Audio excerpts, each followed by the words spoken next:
issue of Men's Fitness Australia features Ronda Rousey. She's the first woman to grace the cover, and the undefeated UFC champion is going to join us tomorrow right here in studio. Can't wait for that, so you don't want to miss First Take. She will be here with us. We reported yesterday that Miami fired their head coach, Joe Philbin. Now it's Ryan Tannehill that is feeling the heat.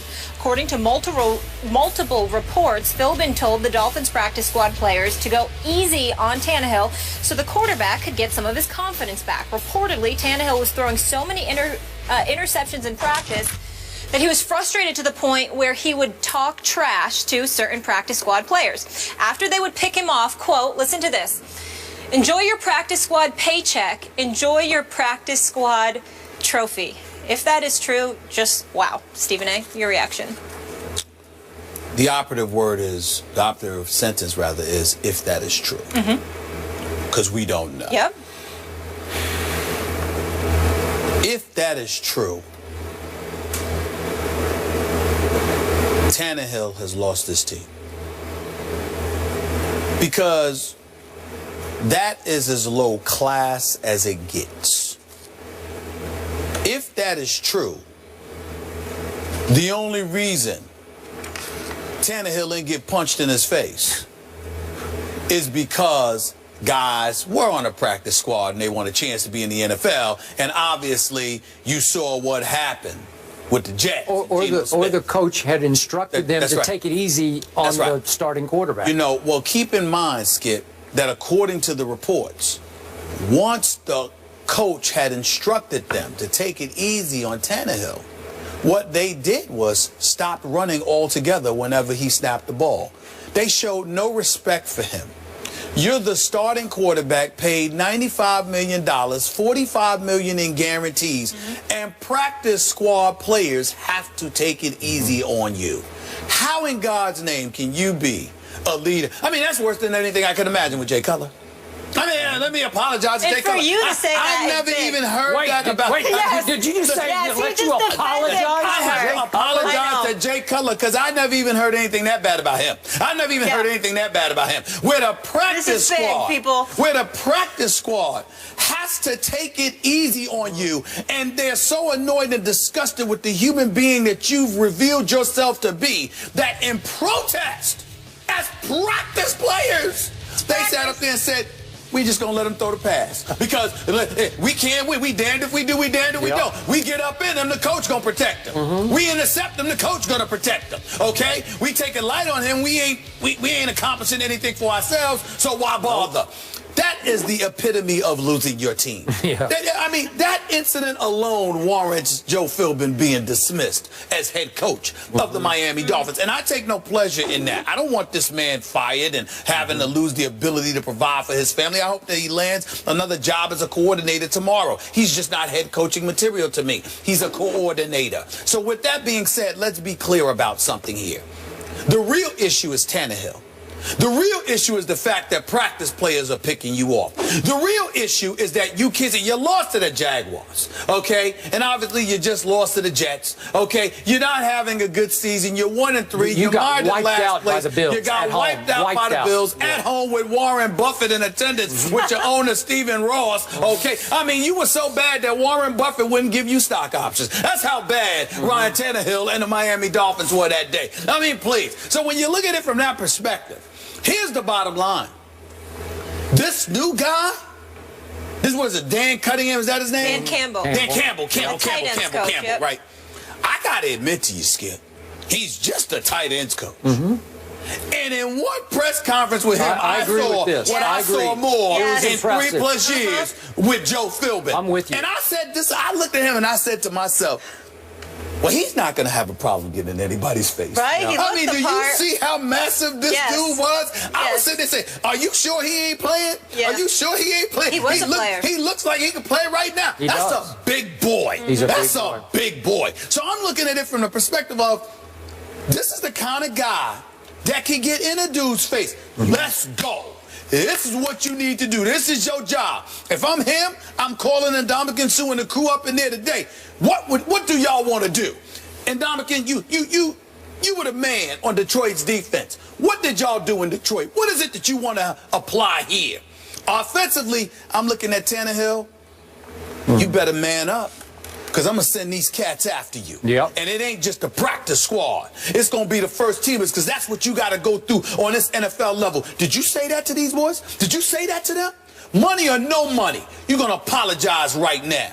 Because if you don't, I'm going to send them after you like a pack of wolves. Deal with it. They ain't play no games here. It's football. Every Sunday, okay, because we're going to save money, because we damn sure don't expect to see the Dolphins on Monday Night Football. I haven't looked at the Monday night schedule in the last week or so, so I don't remember. But I don't expect to see the Miami Dolphins on Monday Night Football with their mediocre selves. Walking piece of mediocrity that they are at this moment. I wouldn't give them mediocrity. Right? Listen, I'm saying you Dan Campbell. You're going to roll up on Tannehill, because that's just bougie, it's uppity, it's elitist, and it just speaks to, you don't say that to cats. Okay, what if you're the new interim coach, looking like you could still play, and you roll up on him and get in his face, and you completely wreck what's left of his confidence? Well, Is that not possible? I'm not saying that you disrespect him. I'm saying that you highlight that he has no right to be disrespectful to other people.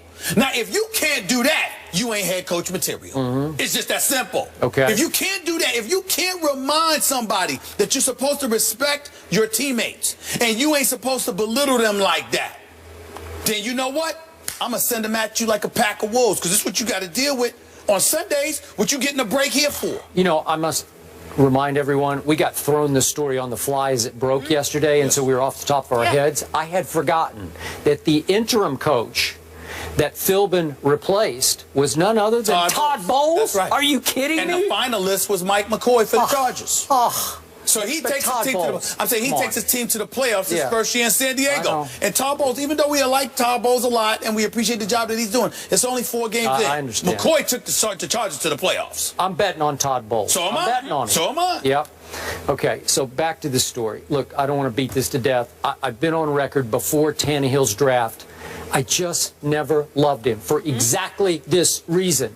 I watched him a lot in college, and he never had consistently confident body language. His teammates never consistently responded to him as the driving force of the football team. He never looked like he really believed he was a quarterback. Remember, he was a receiver for a while in college, and he always looked like a talented receiver playing quarterback to me. He's got skills, we know that. He's not terrible, he's not a bust, he's just not that guy. And you're betting on that guy, and I told you yesterday, it's going to be hard to fix the Dolphins until you fix him, and unless you can fix him, I don't think he's that fixable, given all this. Well, so, okay, then where do you go? And let me do this about Stephen Ross. You've read a lot about him. Talking about South Beach, talking about wealth. He's an A-lister, right? He wants to have A-lister celebrities in his box during games. But why don't you hire an A-list coach? Because how do you pick Joe Philbin, the offensive coordinator at Green Bay, who didn't even call plays? How do you do that? Because he's a nice guy, because he's impressive when you talk to him, because he comes across as a guy I could get along with? Why wouldn't he supposedly flirted with Harbaugh? I don't know what went on. He denied it, but whatever. But why don't you go get a big guy? You could go get, you can afford it, you know, go get a big guy, some big name. I don't know who it would be, but start over with somebody who will turn everybody's heads in South Beach, because it's hard to turn heads in South Beach because there's a lot of distractions, as you always point out, right? Yeah. Okay, all right. Well, that's what I'm saying. So, Joe Philbin? Are you kidding me? Stephen Ross hired Joe Philbin? I ain't gonna lie to you. Those one of those rare cases where looks ain't deceiving at all. What you saw was what you got. To be honest with you, with Joe Philbin, let's just call it what it is. I'll leave it at that. What I will tell you is that I look at a guy like Dan Campbell. He looks like a football guy. The press conference was so telling, too. Well, I mean, he looks like a football guy, and he's going to tell you what needs to be done. Let's give him a chance and see what he does. But clearly, Philbin wasn't the guy. And when you look at a guy like Tannehill, here's the reality. He's only completing 56% of his passes. Now, they don't have much of a running game. That's the bottom line. They got the worst one of the worst running games in football. There's no question about that. They got the 30th ranked offense. He's been sacked 10 times. We ain't even counting how many times he's been hit. So when we look at it from that perspective, when you hear this kind of stuff, you literally have to wonder. You're not just playing for the coach and for the team and for yourselves. You're also playing to help the quarterback. And when you have an internal, subtle desire to see the quarterback fall flat on his face, that doesn't help your franchise. Nope. So somebody has to address, if there is any truth to this report, somebody has to confront Tannehill. And that has to be addressed. Those are the two things. Tannehill has to be addressed, and the defense, I don't mean literally, of course, but figuratively speaking, the defense has to be handed over to Ndamukong Suh, who does have a rep that he brought from Detroit. Can you get in Suh's face if you're Campbell? Well, I wouldn't go that far because it is Ndamukong Suh. That is a massive. You can talk to him. I don't even know. You can talk to him, but you can ask. You know what I'm saying? And he's not the kind of dude you can tell. That's a massive boy. But what you can do is say this. You know, when you were in Detroit, y'all had a top-rated defense. Tell me what you did. Tell me what you think, based on our personnel, we should do. And you know what I do? At least the first week, I'd listen to Ndamukong Suh. Whoever's running the defense, come here. Listen to this dude right here. What you say? The mayor down there. What you say? I am the He's got the key to the city. Yes, I got the key to the city. But what I'm saying to you is this. That's what you need to do with Ndamukong Suh. Come here. Okay. You need to listen to him. Whatever he say, just try it. Just try. Let's appease the big boy, because when he ain't right, what is right?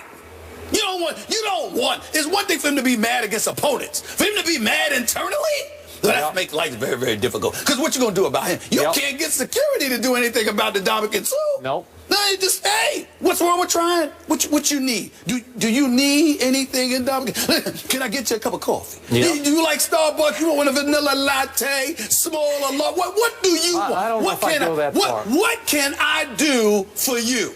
That's what I would be doing with Ndamukong Suh. The three key words, though, which you mentioned, if it's true. Monday, December 14th, guys, they are on Monday Night Football.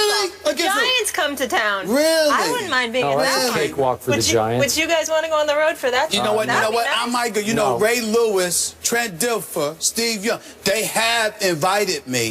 The South Beach, Monday Night Football. That don't sound like a bad option. I'm just saying. It might happen. I like it right here in the studio. Okay. I'll stay here by myself. No. I don't want to see a Giants cakewalk. Come on. Somebody get this. I think he's trying to jinx them. That's a whole other story. They're going to win 7 in a row. Stop saying it. Now I'm getting nervous about it. But we stay in New York up next. The Yankees are in the World Series push, but CC Sabathia will leave the team and address personal matters. We'll discuss that. We're back in a moment.